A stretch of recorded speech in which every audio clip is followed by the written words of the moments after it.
Hola, ¿cómo están? Esperamos que muy bien. Hoy estamos en un episodio más del podcast EFIA, este espacio en donde profesionales conversan con profesionales de distintos temas.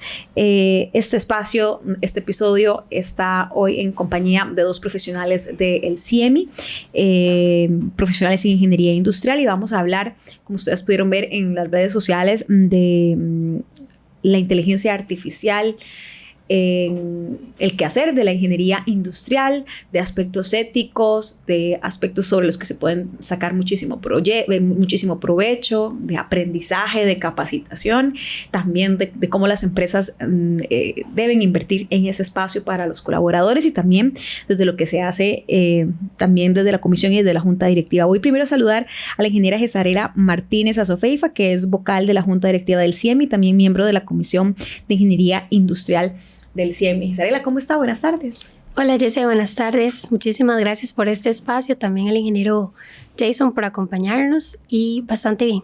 Feliz de poder estar acá con ustedes. Muchísimas gracias por acompañarnos. Estamos ya al cierre del año, pero nunca deja de ser importante que podamos conversar sobre el tema, porque la evolución tecnológica es que no tenemos, en un pestañeo se nos va, ¿verdad? Y necesitamos estar bastante actualizados en esas áreas. Exactamente, por eso tenemos hoy la invitación de don Jason para que nos pueda compartir bastante acerca de la inteligencia artificial y cómo nosotros como profesionales podemos incluirla en nuestro diario vivir. Voy a presentarles de inmediato al ingeniero don Jason Acevedo Esquivel, ¿verdad, don Jason? Acevedo Esquivel. Así es, ingeniero industrial. Don Jason, buenas tardes, bienvenido, ¿cómo está?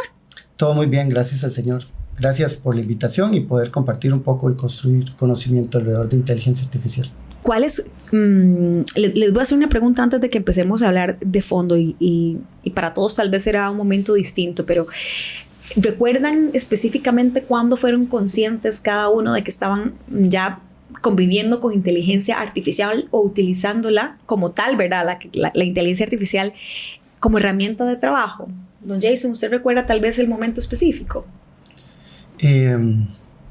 Sí, fue por allá alrededor del 2010 cuando hice a nivel profesional, porque en la universidad uno ya tiene una relación, al menos nosotros como profesionales en esta área de ingeniería industrial, sí lo conocemos muy temprano a través de la investigación de operaciones. La investigación de operaciones es la base de la inteligencia artificial. Si bien es cierto, Markov hace unos siglos atrás, Bellman el siglo pasado, a mediados, posterior a la posguerra, y Dempsey plantean modelos matemáticos computacionalmente. En ese momento la computadora más potente era Enigma, que era la de Turing, y no había capacidad en ese momento, ¿verdad? Pero en mi caso fue alrededor del 2010 cuando comienzo a hacer recorridos en un lenguaje de programación que se llama R, regresiones, arimas, arimax y sarimas fueron los primeros acercamientos, que son los modelos desde la vista de inteligencia artificial estadísticamente potentes, pero hoy dinosaurios, algo que podemos hacer hoy. Gesarela. Bueno, en mi caso, yo me acuerdo a la universidad, ¿verdad? Alrededor del 2015, cuando, como dice don Jason, uno empieza con todo el tema de los modelos, y empieza como investigación de operaciones 1, investigación de operaciones 2, pero ya llevándolo un poquito más actualmente, ¿verdad? Lo que me desempeño, estoy en el sector educativo, entonces con los chicos sí vemos como más a fondo la aplicación de qué es la inteligencia artificial, vemos todos estos modelos, se hacen a mano los modelos, luego se pasan ahora a programas computacionales porque tenemos gran diversidad de programas, pero sí es como importante como comprender que también ocupamos esa parte antes de la computadora, ¿verdad? Antes de poder programar y demás, porque ocupamos conocer, como decía don Jason, los modelos como tales. Bueno, hemos todos poco a poco interactuado distinto, ¿verdad? Y así se seguirá haciendo, no nos deja de sorprender en el área en la que sea de trabajo, ¿verdad? Más recientemente estamos más acostumbrados al uso del ChatGPT para mucha gente, para alguna gente que no es del área profesional se limitó, para la sociedad civil se limitó mucho a este momento de las imágenes, ¿verdad? Que la reproducíamos muchísimo, pero bueno, es mucho más que eso, y también es bueno que estos espacios, aunque son para profesionales, permiten que quienes no ejercen las ingenierías ni la arquitectura también puedan aprender algunos aspectos y sobre todo la relevancia de su propia aplicación. Dicho eso, quisiera que hablemos un poco de la ciencia de de datos que ustedes comentaban los dos. ¿Qué decir a los profesionales de esto, verdad? Porque es que además la Big Data para el trabajo que se hace es tan relevante. ¿Qué podemos conversar sobre esto? Bien, primero hay que comenzar tratando de hacer una diferencia entre la ciencia de datos y la inteligencia artificial. La ciencia de datos es esa disciplina donde yo hago una depuración de datos, hago un preprocesado de esos datos y hago cálculos sobre ellos estadísticos y algunos niveles de cierta manera probabilísticos sobre ellos para tomar decisiones. Pero por otro lado, la inteligencia artificial va mucho más allá. La inteligencia artificial en realidad lo que busca es imitar el comportamiento humano, ¿verdad?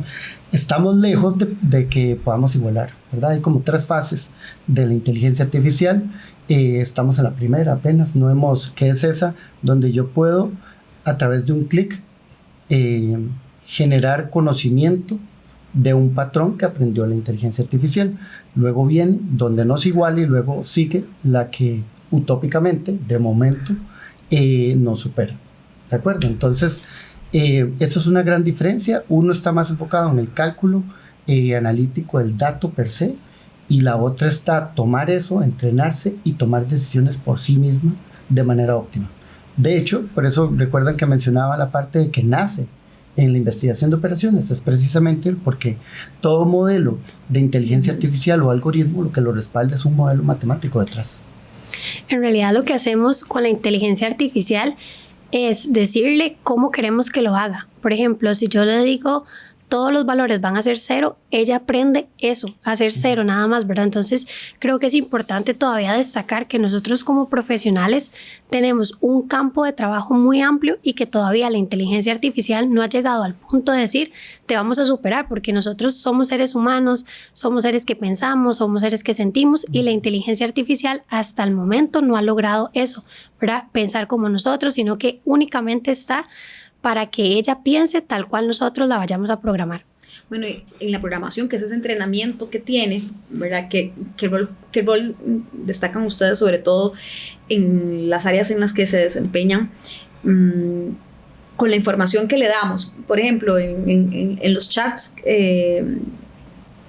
como el ChatGPT, ¿verdad? El prompt resulta fundamental, o en otras herramientas resulta fundamental, porque entre más específico sea usted con ese prompt que usted le dé, con esa especificación, y además le empiece a decir ve con detalle, precisa toda la información, no te saltes ningún documento que te doy, para las herramientas en donde permite, por ejemplo, que subamos un archivo PDF, y es toda una carrera fuera de nuestro país, ¿verdad? Dedicarse a la construcción de prompts nos vuelve a reiterar que todavía estamos en la fase que ambos describían, en donde nosotros estamos entrenando a la inteligencia artificial para que tenga este comportamiento, o se acerque al comportamiento humano. Les repito, en el área en la que ustedes se desarrollan, ¿qué creen que ha sido lo más relevante sobre la información que le brindan y en la que le piden rectificar, y en la que uno mismo va aprendiendo a que tendrá que discriminar y tendrá que nutrirla distinta, entonces, para tener mejores resultados? Voy a hablarles, nosotros como profesionales de ingeniería industrial, diría un colega en algún momento, conocemos de mucho con una profundidad de 1 centímetro o 1 milímetro, en realidad. Y esa frase, pues normalmente la hacemos para burlarnos entre nosotros mismos, porque podemos desenvolvernos en muchísimos campos. En otras carreras pasa, me incluyo. ¿Verdad? Entonces, te voy a dar varios escenarios y voy a hacer como un breve recorrido de mi vida profesional, ya 18 años de estar en el mercado. Comenzamos en el sector inmobiliario, ¿verdad? Y mi primer carrera no es industrial, es topografía, y realmente lo que menos hice fue topografía, porque realmente me tocaba gestionar la parte presupuestaria y la ejecución de los proyectos donde estaba involucrado. Por eso posterior estudiamos industrial. Ahí el ejercicio presupuestario se vuelve indispensable. No puedes manejar datos a la ligera y a olfato de negocio. Tienes que hacer un cálculo, tienes que proyectar, ahí ya lo comienzas a utilizar, ¿verdad? Luego ya migramos a la parte del sector de alimentos. Formamos parte de un grupo empresarial muy grande, tiene presencia en Costa Rica y en toda la región. Ahí ya nos metimos más en la optimización del proceso que también ahí ya tuvimos nuestro primer acercamiento con la automatización ya en sí, ¿verdad? Ya no solo en los cálculos de Excel o en los cálculos de R que hacían, ¿verdad? Sino que ahí ya comenzamos a acariciar software, ¿verdad? De BPM, que es el Business Process Management, que es parte de la automatización, es el delirio de los colegas que se dedican a la parte de calidad, porque restringe su ejercicio.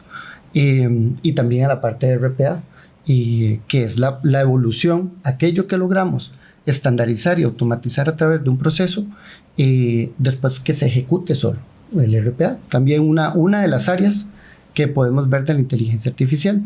Y actualmente ya luego migramos a la parte de finanzas, también un grupo empresarial muy grande, con presencia de seguros en toda la región, y ahí ya nos metemos, ahí comencé a ver el mundo totalmente diferente, ¿verdad? Porque lo aplicábamos en todo escenario, muy, muy interesante. Y actualmente, que ya hoy estamos ya más en la docencia, en la Universidad Estatal a Distancia acá de Costa Rica, específicamente en la Cátedra de Operaciones, dando los cursos de investigación de operaciones y gestión ambiental, liderando temas de investigación. Digamos, en este momento estamos desarrollando una investigación en conjunto con el TEC de Monterrey, específicamente para Tapachula y Alajuela.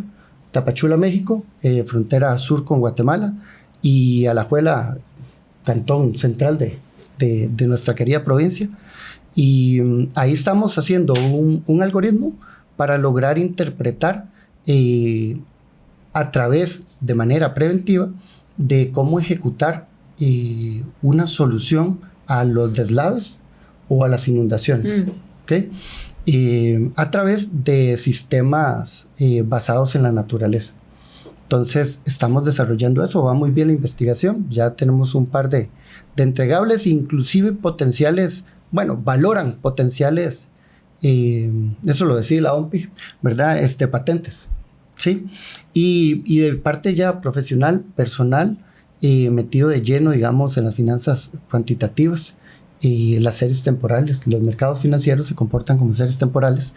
Es muy apasionante porque te permite estar en la frontera en la investigación de inteligencia artificial, que recién estamos terminando un artículo para mandarlo a una conferencia que recién participábamos hace un mes, 2 meses atrás en Honduras, donde mezclamos la parte de aprendizaje por refuerzo y también la parte de las transformers, que es ya lenguaje natural, para hacer interpretaciones y proyecciones sobre esto. Entonces, se pone muy interesante. Bueno, y que usted sé que tal vez no ha ejercido o no fue tanto en la topografía, pero cuando un poco describe este repaso, lo cierto es que el conocimiento siempre sumará, no importa. A veces uno piensa que aprende algo pequeño o poco, pero en algún momento de la vida resulta que es trascendental y que es lo que nos permite ser más competitivos o tener mejores criterios para la toma de decisiones. Voy a hacer la pausa y voy a regresar con Gesarela para que me cuente sobre todo en la docencia esta aplicación, porque es tan importante y nos va a permitir hablar un poco más de aspectos éticos al volver de la pausa,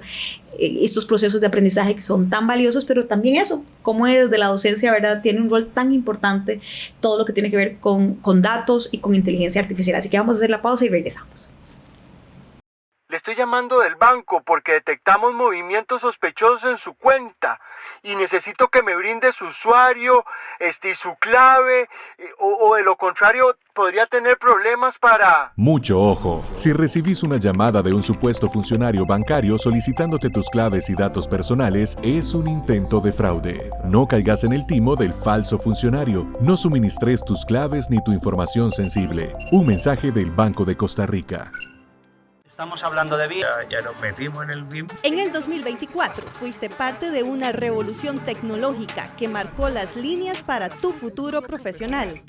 Ahora sé parte de ese futuro que ya está aquí, en el Hotel Barceló San José, este 26 y 27 de noviembre. No te pierdas la 5ª edición del BIMCon 2025. El congreso organizado para los profesionales que te mostrará cómo la metodología BIM puede transformar la forma de trabajar en el sector AECO, arquitectura, ingeniería, construcción y operaciones para un futuro sin precedentes. Organiza Patrocina.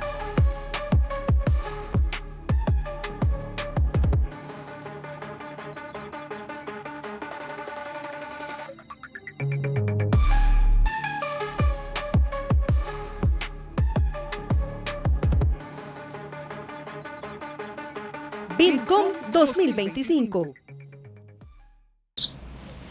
Continuamos con el podcast EFIA, conversando de inteligencia artificial en la aplicación de la ingeniería industrial, con dos invitados del Colegio de Ingenieros Electricistas Mecánicos Industriales y también con un miembro de junta que es la ingeniera Gesarela Martínez Azofeifa, que es vocal de la junta directiva de este colegio y también miembro de la Comisión de Ingeniería Industrial. Nos explicaba el ingeniero Jason un repaso sobre cómo lo ha venido aplicando, cómo ha venido aplicando la inteligencia artificial en su quehacer, y vamos a irnos dirigiendo poco a poco después de que doña Gesarela nos cuente. Le dije doña y todavía está muy joven, se lo voy a retirar.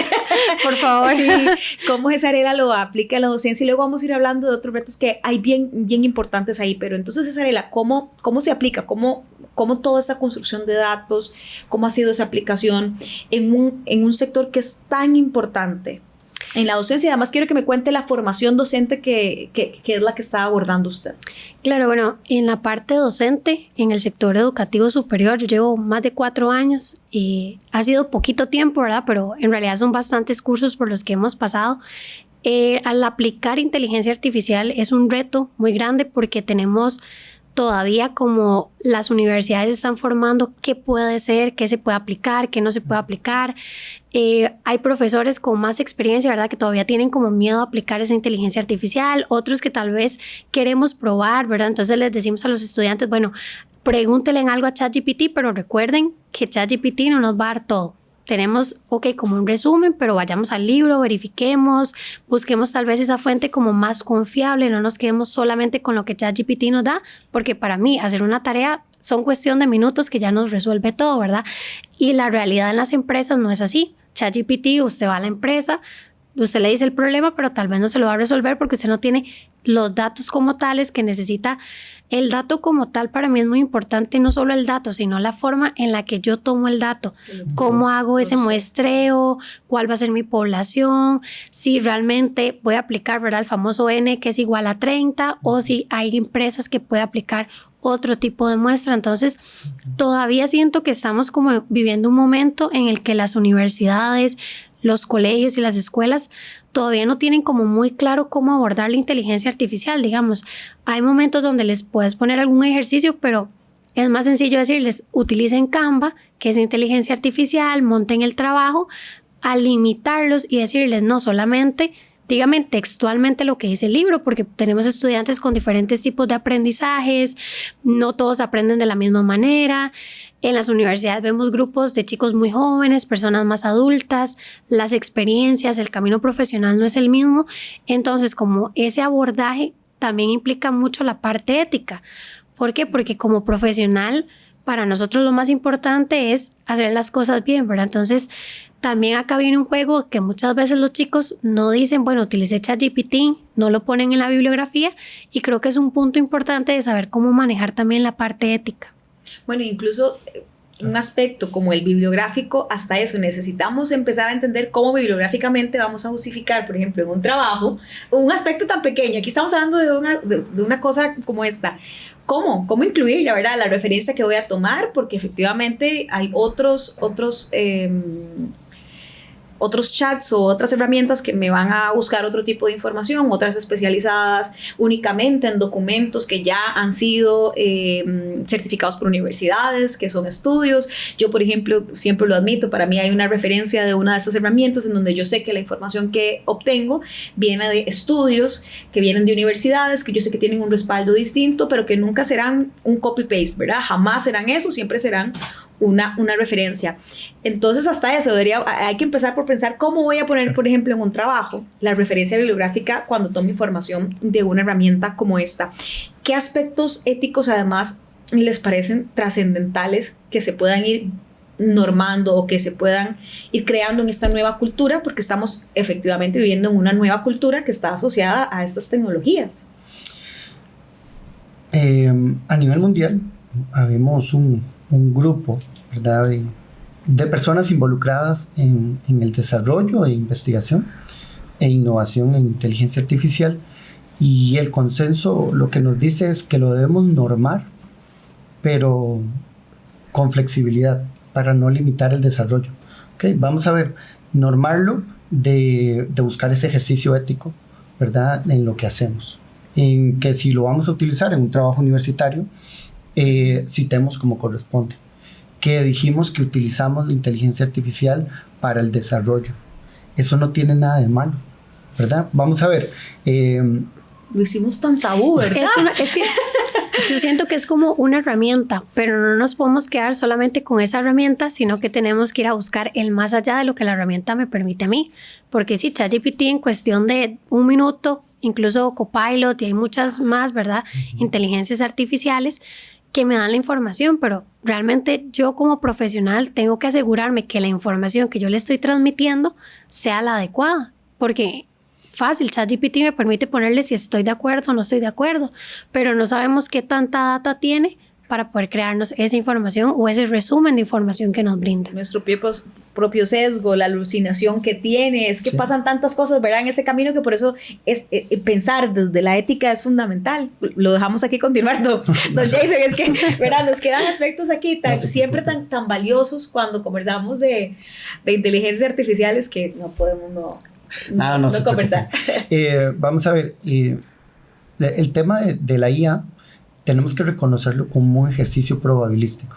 Y las respuestas que me dan los agentes de inteligencia artificial, ya citaron a ChatGPT, a Copilot, tenemos a Gemini, tenemos a Grok, tenemos a DeepSeek, ¿sí? Y tenemos 2, 3 más, tenemos el de Meta, ¿verdad? Que son muy potentes, cada uno diseñado para diferentes cosas. Eso hay que tener primero claro. Sus algoritmos son diferentes. Para ejercicios más científicos, mi recomendación es Gemini o Claude de Anthropic, por su ejercicio ético muy fuerte, precisamente porque si le lanzas una pregunta muy general, entonces te va a responder, dame esto, o quieres irte por este lado, o quieres irte por otro lado, y no simplemente me lanza una respuesta que probabilísticamente vamos a reconocer por debajo de un 50%. ¿Okay? Entonces eso es un sesgo muy amplio. ¿Okay? Entonces, y volviendo, digamos, al ejercicio ético, pero impulsar el uso de la inteligencia artificial, es que hoy el mercado lo hacemos así. Quien no esté utilizando hoy inteligencia artificial está perdiendo una ventaja competitiva en el mercado, ¿verdad? Y hay personas, en la resistencia al cambio, en las culturas de las organizaciones, se vuelve interesante, que de hecho es una de las áreas que nos toca a nosotros ir a mejorar, ¿verdad? Procesos a las organizaciones. Y yo normalmente lo que converso cuando me hacen estas preguntas es, mira, es que, ¿qué diríamos cuando usábamos la máquina de escribir y pasamos a la computadora? ¿Sí? ¿Y qué diríamos cuando pasamos de la computadora a tener un teléfono inteligente en las manos, que donde puedes también estar trabajando? Y me voy a resistir y me quedo con ¿cómo se llama? Con la máquina de escribir. No, ¿verdad? No tiene sentido. Igual con el vehículo. Tuvimos la carreta y pasamos al vehículo, entonces nos quedamos en la carreta. No tiene sentido. Es involucrarlo, sensibilizarlo, culturizarlo, comenzar a utilizarlo, eso sí, responsablemente. Gesarela, en la docencia, con esto que dice don Jason, es que en la docencia yo creo que es bien importante porque claro.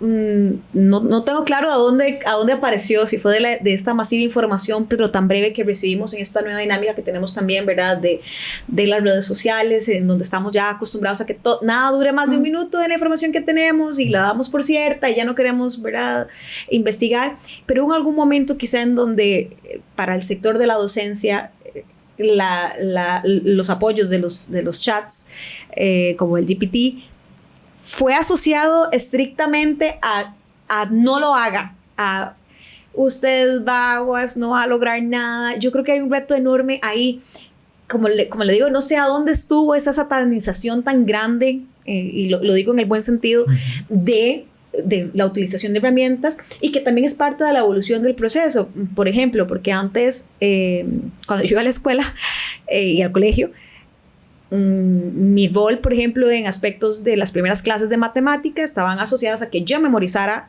una fórmula. A veces tenía un primer examen en donde lo que tenía que hacer era recordar lo que memoricé. No importaba ni siquiera si estaba usando o utilizando la fórmula, sino que había toda una página o 2 hojas del examen que estaban solo asociadas. Aquí me va a decir don Jason y también usted, bueno, cómo les tocó académicamente, pero por ejemplo, yo tenía a veces en la escuela pública, en un colegio técnico, mi examen era cuántas fórmulas me aprendí en función de ese pareo, de ese marque con X, ahí ganaba puntos solamente por memorizarlo. Y en realidad, ¿verdad? Cuando uno crece, uno entiende que la memorización de una fórmula no era tan importante, porque lo importante era cómo la utilizaba, cómo sacaba el resultado de ella, a dónde crees que pudo haber estado este golpecito, ¿verdad? Innecesario, o esa satanización, y cómo irla cambiando en el proceso educativo, que es donde va a cambiar todo en adelante. Para mí, el cambio más drástico fue cuando vivimos la pandemia, ¿verdad? Pasamos de la educación normal, de estar en las aulas, enfrentar a muchos profesores con muchos años de experiencia en estar en aulas, a ponerlos en un ambiente donde tal vez muchos no sabían utilizar bien la computadora. Empezó todo el tema de Zoom, de Teams, ¿verdad? De los equipos que no estaban acostumbrados los estudiantes. Yo lo viví, yo estaba terminando mi carrera universitaria en plena pandemia. Fue un impacto muy grande porque llevábamos finanzas industriales presencial y pasamos a llevarlas virtuales, y un caso durábamos 2 horas tratando de resolverlo porque teníamos compañeros que no sabían utilizar el Excel bien, o que uno les daba una fórmula o no le podía aplicar la fórmula y el profesor no sabía cómo explicarnos bien, ¿verdad? Por la distancia. Y creo que eso ha traído como una cadena de eventos, ¿verdad? Donde todavía las universidades, escuelas y colegios, pues del todo no siempre estamos 100% presencial ni virtual, ¿verdad? Todavía hay como una modalidad híbrida en las universidades, ¿verdad? Que no se ha querido como retomar el 100% de la presencialidad. Sin embargo, ahí es donde también hemos visto como ciertos rezagos, porque cuando somos industriales tenemos que trabajar en equipos multidisciplinares y ocupamos el trabajo en equipo, y usted ve los chicos que han estado estudiando toda su carrera virtual, y usted los pone a enfrentarse a un reto en trabajo en equipo, y es donde empiezan a perder las habilidades blandas, ¿verdad? Muchos no saben cómo ser líderes, no saben cómo trabajar en equipo, y son herramientas que también en su momento, aunque tal vez ellos son más tecnológicos, ¿verdad? Uno diría, tal vez por ser más joven es más tecnológico. No siempre pasa. A mí me pasa que a veces yo, ay, chiquillos, les compartí bien el video, estoy proyectando la presentación o no, ¿verdad? Todavía la inteligencia artificial no la dominamos al 100%, hoy sale una herramienta, mañana hay otra, tenemos que tratar de aplicarla en las clases.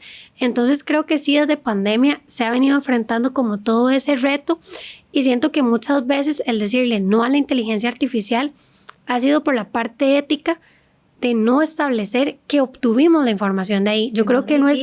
Pero no pasa nada malo. No es un delito decir que agarramos información de ChatGPT. Incluso a mí me gusta mucho a veces ponerles a los chicos debates, y un equipo pídale a ChatGPT que le diga por qué vamos a estar a favor del tema, otro en contra. Chicos, busquen un punto parcial, ¿verdad? Para que podamos no ser ni bueno ni malo, sino que nos da la inteligencia artificial. Y creo que es ahí donde nosotros podemos ir rompiendo como esas cadenas de tenerle miedo a la inteligencia artificial. Yo creo que si manejamos bien esos datos, más bien es una gran ayuda para nosotros, no más bien verlo como algo negativo, sino más bien positivo. Gesarela y don Jason, ya para ir cerrando, les decía que aquí ha sido una pincelada, y estoy segura que después vamos a tener más espacios para hablar de algunos aspectos más específicos. También aprovecho para quienes nos están escuchando y viendo puedan dejar sus comentarios y algún aspecto que quisiera que podamos conversar en programas futuros sobre inteligencia artificial, en el área de la ingeniería industrial o de otra, pero específicamente con ellos dos podamos volver a conversar de este tema. Si es que están en este rol docente, también aprovecharlo. Si es que están en el rol de las finanzas, también aprovecharlo. Por favor, déjenos aquí su comentario. Yo quisiera una reflexión final de cada uno. Les decía que el tiempo se nos va rápido, pero ¿cuál es la reflexión fundamental que tienen para los y las profesionales cuando hablamos de algo que está con nosotros y que estará con nosotros por mucho tiempo, ¿verdad? Yo les diría que sigamos confiando en nuestro potencial, seguir aprendiendo todos los días. Es importante desde la ingeniería, como decía al inicio Jason, ¿verdad? Siempre conocemos un poquitito de muchas áreas, pero seguir especializándonos, y todas las herramientas que salgan relacionadas a inteligencia artificial, adoptarlas para no quedarnos atrás, pero nunca dejando atrás la parte ética y todo el ejercicio profesional que hemos ido aprendiendo, poniéndolo en práctica de buena manera. Bien, esto es muy, muy acelerado, ¿verdad? Continuamente vemos que hay una disputa fuerte entre diferentes empresas que están avanzando, países que compiten por liderar el avance en inteligencia artificial. Eso genera un estrés muy fuerte, ¿verdad? Yo creo que tenemos que recurrir primero a la base. Nosotros somos humanos, ¿verdad? Creo que tener a Dios en el corazón, creo que es el primer paso, ¿verdad? Para bajarle el ritmo y saber que todo saldrá bien dentro de su voluntad y seguir involucrándonos y paso a paso, despacio, ¿verdad? Con la pausa necesaria que nos corresponda a algunos mucho antes, que ya conocíamos a Markov y a Bellman, ¿verdad? Mucho después, en este momento, nunca será tarde para involucrarnos. Lo importante es que una de las ventajas que precisamente tiene el ser humano con respecto a otras especies es que se ha ido adaptando.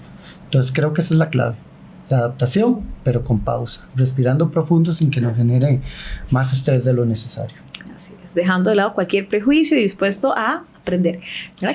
Que no dejamos de hacerlo nunca y recordar siempre que el aprendizaje nuestro y en cualquiera de nuestras profesiones y como personas tendrá un enorme valor siempre que esté a servicio de alguien más, así que también eso, ¿verdad? Y cada aprendizaje resulta en el servicio para alguien más, en la mejora de un proceso, en el mejor diseño de un proyecto, en un mejor servicio de carretera, en un mejor servicio hospitalario, en una optimización de todo lo que hacemos, en mejores procesos de aprendizaje, ¿verdad? En momentos, en personas en que podamos ser mucho más críticas, pero también mucho más empáticas. Así que les agradezco nuevamente a los dos por habernos acompañado en este espacio y nuevamente dejarles la puerta abierta para cuando quieran volver con nosotros. Muchísimas gracias. Gracias. Muchísimas gracias a ustedes y también a todos ustedes, Comunidad Cefía, por habernos acompañado en este episodio de Podcast Cefía.